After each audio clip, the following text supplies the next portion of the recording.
Did you know there are more pyramids in Sudan than in all of Egypt? For centuries, we've been fascinated by the pharaohs, the Nile, and the Great Pyramids of Giza. But what if I told you that for a time? Egypt was ruled not by Egyptians, but by a powerful line of black pharaohs from a kingdom to the south. This is the story of a forgotten empire, a civilization that rose from the shadows to conquer its conquerors. This is the story of the kingdom of Kush, south of Egypt, in a land the Egyptians called Nubia. A powerful civilization flourished. Today, we know this area as modern Sudan. The kingdom of Kush was rich beyond imagination, with vast reserves of gold, ivory, and ebony. It was a major hub for trade routes connecting Central Africa with the Mediterranean world. For centuries, Kush was Egypt's southern neighbor, sometimes a rival, sometimes a trading partner, and always a force to be reckoned with. Their relationship was complex, a long dance of war and peace, dominance and respect. Early on, the mighty Egyptian empire expanded its borders and conquered Nubia.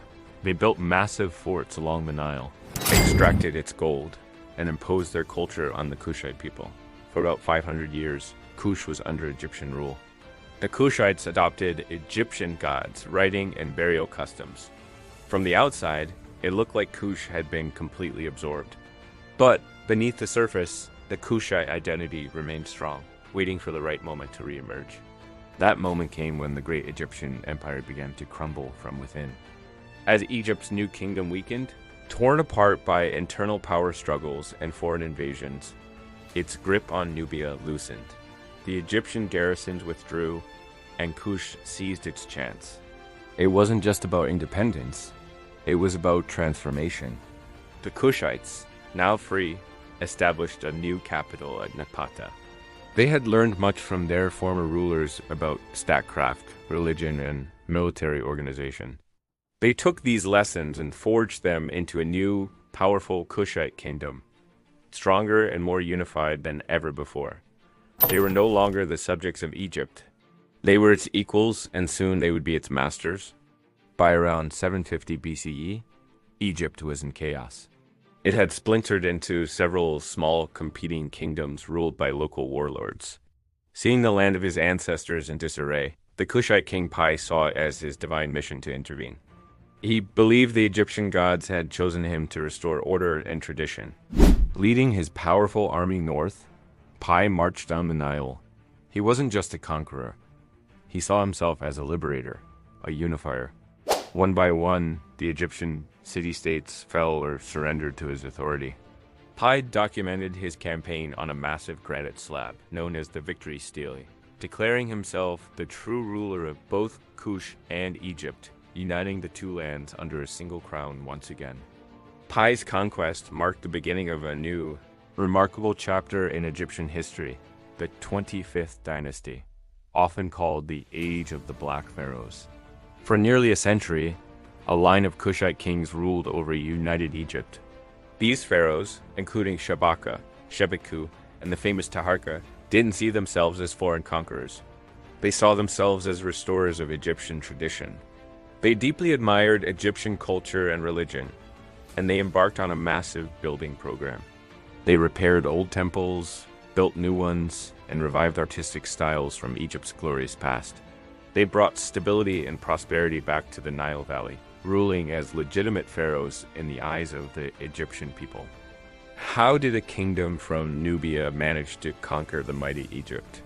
One of their greatest strengths was their military prowess, especially their archers.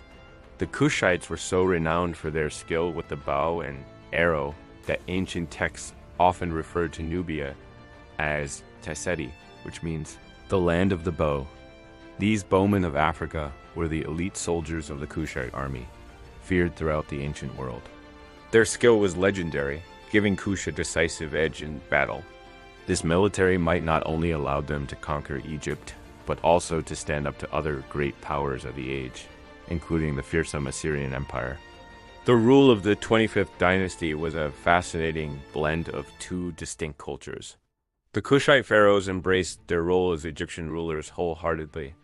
They adopted the titles, the crowns, and the religious duties of an Egyptian king. They worshipped Egyptian gods like Am and Ra and were buried in pyramids. But they never forgot their Kushite roots. In art from this period, you can see this unique fusion. Pharaohs are depicted with traditional Egyptian poses and symbols, but with distinctly Kushite features and regalia, like their unique cap crowns and double uraeus cobras on their foreheads, symbolizing their rule over both Kush and Egypt. They were both Egyptian pharaohs and Nubian kings, but the Kushites' reign over Egypt would not last forever. A new, brutal superpower was rising in the east, the Assyrian Empire. With their advanced iron weapons and relentless siege tactics, the Assyrians were the most formidable military machine the world had ever seen. They set their sights on the riches of Egypt. The Kushite pharaoh Taharka fought bravely to defend his kingdom, clashing with the Assyrian armies in a series of epic battles. For a time, he held them back. But the Assyrians were relentless. They pushed south, sacking the great city of Thebes. Outmatched and outnumbered, the Kushite pharaohs were eventually forced to retreat from Egypt, heading south back to their homeland in Nubia. Though they had lost Egypt, the story of Kush was far from over. After retreating south, the Kushites established a new, vibrant capital further inland at a city called Meru. This move marked a new golden age for their kingdom. Located at the crossroads of major trade routes, Meru became a thriving metropolis. It was here that the Kushites pioneered a massive iron industry. The hills around the city, still black with slag from ancient furnaces, earned it the nickname the Birmingham of Africa. They also developed their own unique script, Meroitic, which we are still working to fully decipher today. Meru was a center of wealth, power, and innovation for centuries. One of the most enduring legacies of the Kushite kingdom is their pyramids. When we think of pyramids, we naturally think of Egypt. But the kings and queens of Kush continued the pyramid building tradition long after it had fallen out of fashion in Egypt. In the ancient cemeteries near Napata and Meru, there are over 200 pyramids still standing today. That's more than double the number found in Egypt. These Kushite pyramids are different from their Egyptian counterparts. They are smaller, with much steeper sides and distinctive flat tops. They stand as a silent, powerful testament to more than 1,000 years of Kushite royalty, wealth, and belief in the afterlife. So why haven't more of us heard about this incredible African empire? The kingdom of Kush lasted for over 1,000 years, shaped the history of two nations, and left behind a legacy of art, architecture, and industry. Yet, for a long time, its story was overshadowed by that of its more famous northern neighbor, often treated as a mere footnote in the history of Egypt. But Kush was a great civilization in its own right, a powerhouse that not only rivaled Egypt, but also ruled it.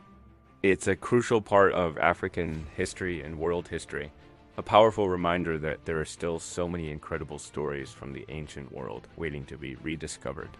Thank you so much for joining me on this journey back in time to the kingdom of Kush. It's a story that deserves to be told and remembered.